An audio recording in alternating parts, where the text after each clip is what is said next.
Madame Annie Genevard, ministre de l'Agriculture, de la Souveraineté alimentaire et de la Forêt.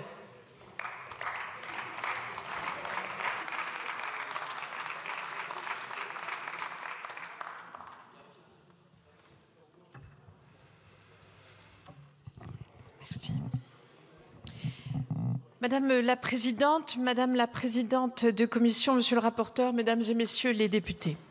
Avant de vous détailler la position du gouvernement sur la proposition de loi qui est soumise à notre examen ce jour, je tiens à en remercier l'auteur et rapporteur, le député Jean-Luc Fugit, non seulement pour son travail de grande qualité, mais aussi pour l'opportunité qu'il nous donne collectivement de remettre un peu de raison au milieu d'un débat trop souvent miné par les passions. Car pour relever les défis de l'agriculture de demain, c'est ma conviction, il faut toujours se placer du côté du progrès, de la science, des solutions concrètes, plutôt que dans celui de la décroissance et des interdictions sans solution. Aussi, je profite de cette occasion pour rappeler la position qui est celle du gouvernement en matière de protection des plantes contre les ravageurs et les maladies végétales. Ma position sur le sujet est claire. C'est la réduction des risques et la réduction des usages. Et je sais que cette position est partagée par tous les agriculteurs de notre pays.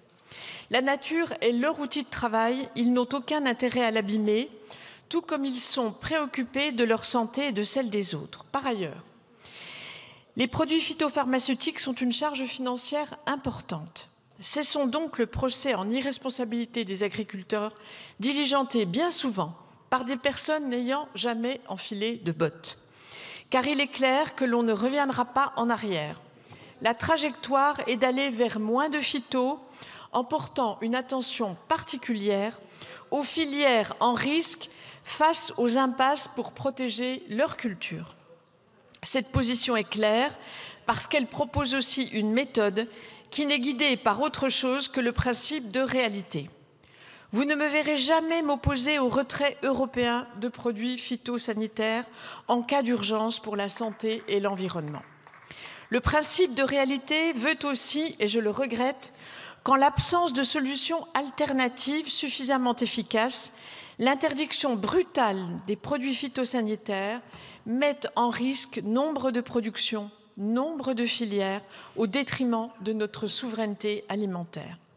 Pour sortir de cette difficulté, il faut établir une méthode et un calendrier. Le mien se décline en 3 temps. Le premier temps, c'est répondre aux situations d'urgence, avec des itinéraires techniques adaptés et, le cas échéant, des dérogations 120 jours qui peuvent être temporairement accordées pour aider à passer une campagne, le temps de sécuriser des réponses plus pérennes. C'est essentiel, car les exploitations qui disparaîtront demain ne se relèveront pas lorsque dans plusieurs mois, nous aurons trouvé des alternatives. C'est ce que j'ai fait pour nos producteurs d'endives. Il en va de la protection de nos petites filières. Le second temps, c'est lutter contre les distorsions de concurrence au sein de l'Europe, car je suis résolument convaincue que cette politique doit être d'essence européenne. Il est à mes yeux impératif de rendre disponibles pour nos producteurs, autant que possible, les produits dont disposent nos voisins européens, en recensant les écarts constatés par les différentes filières entre les produits autorisés en France et ceux autorisés dans les autres États membres pour le même usage. Il faut donc lever les obstacles ou les difficultés qui empêchent que ce qui a été autorisé par des agences sanitaires européennes ne le soit pas en France. C'est tout l'objet des travaux du Comité des solutions, lancé par Agnès Pannier-Runacher au sein du précédent gouvernement et relancé dès mon arrivée. Ce conseil a très bien fonctionné ces derniers mois. Je propose qu'il soit consacré dans nos textes afin qu'il puisse assister les ministres concernés dans leur mission de priorisation de l'instruction par l'ANSES des demandes d'autorisation des intrants en fonction des situations d'urgence constatées sur le terrain. Comme cela a déjà été le cas ces derniers mois, cela ne remettra nullement en cause l'indépendance et l'expertise de l'ANSES qui agit dans un cadre européen strictement défini. Toutefois, cette mesure repose sur du bon sens. Agissons rapidement pour des filières qui sont menacées d'effondrement en regardant ce qui est autorisé ailleurs par des agences voisines chargées de faire respecter le même règlement européen. Le troisième temps, c'est celui de la recherche et de l'innovation, qui, dans le moyen et le long terme, doit permettre de faire émerger des alternatives face à la réduction de l'arsenal chimique disponible. L'objectif est de mobiliser tous les leviers, et pas seulement les leviers chimiques, en misant sur l'innovation dans les pratiques culturales, l'évolution des systèmes de production, les avancées en matière d'agroéquipement, les progrès génétiques des semences et l'intégration de technologies telles que l'agriculture de précision et l'intelligence artificielle. Dès lors, la règle que je me fixe est simple. Je veux résolument une mise en application immédiate de toutes les solutions possibles. Et c'est exactement ce que permet cette loi.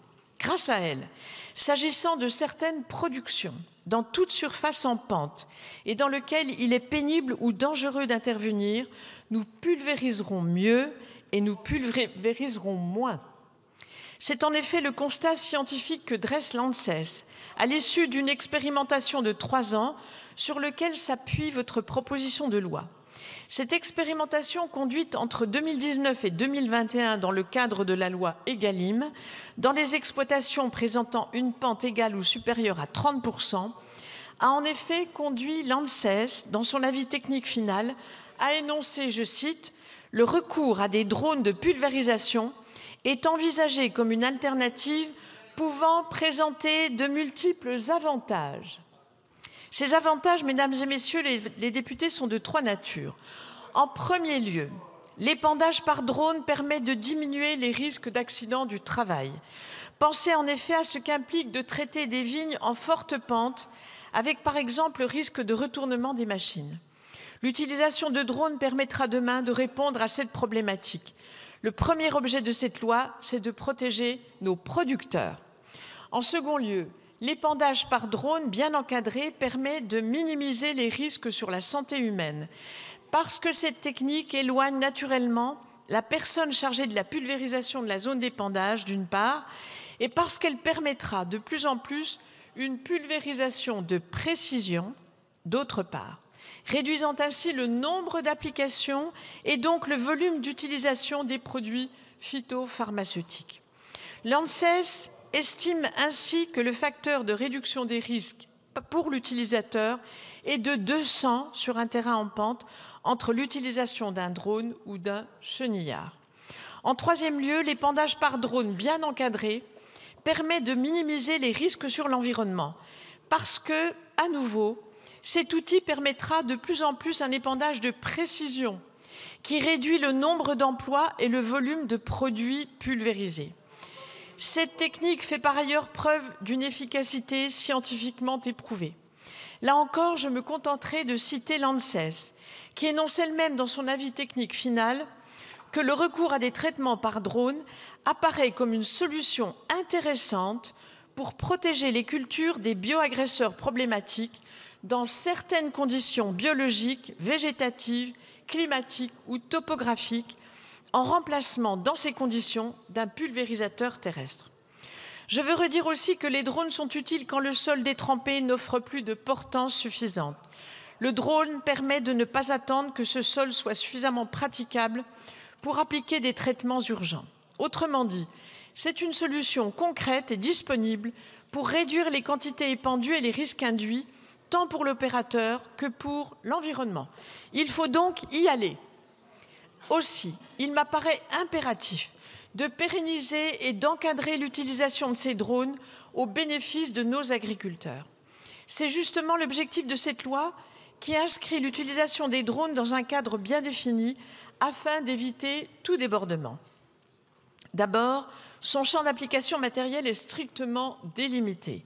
Rappelons en effet que cette technique d'épandage sera ouverte aux parcelles se trouvant dans des terrains à forte pente, aux bananeraies et aux vignes mères de porte-greffe conduites au sol. Les drones ne survoleront donc pas toutes les exploitations de France. Et si ce périmètre doit être étendu, il fera l'objet préalablement d'une expérimentation évaluée par l'ANSES préalablement. Toutes les précautions sont donc prises. Par ailleurs, Le dispositif législatif envisagé permet de limiter les applications par drone aux produits à faible risque, aux produits utilisables en agriculture biologique et aux produits de biocontrôle. Ainsi, en privilégiant des substances aux caractéristiques toxicologiques ou écotoxicologiques plus favorables, ce dispositif est de nature à rassurer nos concitoyens et à en favoriser largement l'utilisation. Enfin, des mesures de gestion des risques et des conditions strictes d'utilisation garantiront, notamment dans les autorisations de mise sur le marché ou, le cas échéant, dans des prescriptions réglementaires, la sécurité des personnes et la préservation de l'environnement, notamment par l'établissement de différentes distances de sécurité vis-à-vis des zones sensibles, notamment les points d'eau, les habitations et les lieux accueillant des personnes vulnérables. Enfin, je souhaiterais souligner que cette loi développe pour l'avenir une méthode d'autorisation des techniques d'épandage par drone robuste et fondée sur la science. En effet, cette loi met en place les conditions d'un développement progressif des cas d'usage de l'épandage par drone. Grâce à elle, sera ouverte la possibilité de mener des programmes d'expérimentation pour une durée limitée, visant à démontrer pour d'autres types de parcelles ou d'autres types de cultures les bénéfices de la pulvérisation par aéronef pour la santé humaine et pour l'environnement par rapport aux applications par voie terrestre. À chaque fois que des évaluations validant les bénéfices observés auront été menées par l'ANSES, il sera possible de leur donner une autorisation pérenne par arrêté. Cette méthode, j'en ai la conviction, est la bonne. Elle s'inscrit exactement dans la vision que je souhaite porter pour accompagner la diminution des phytosanitaires par la science et l'innovation et permet de dépassionner les débats en offrant une assise scientifique aux décisions qui seront prises en la matière.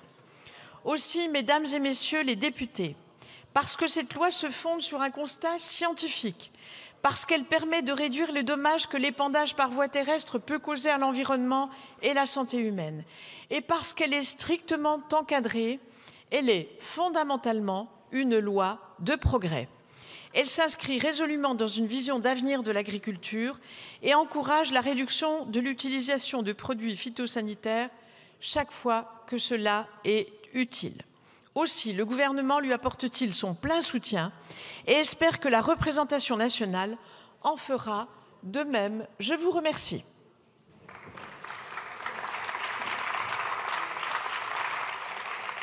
Merci Madame la Ministre. Nous entrons dans la discussion générale et la parole est à Monsieur Alexandre Allégret-Pilot pour le groupe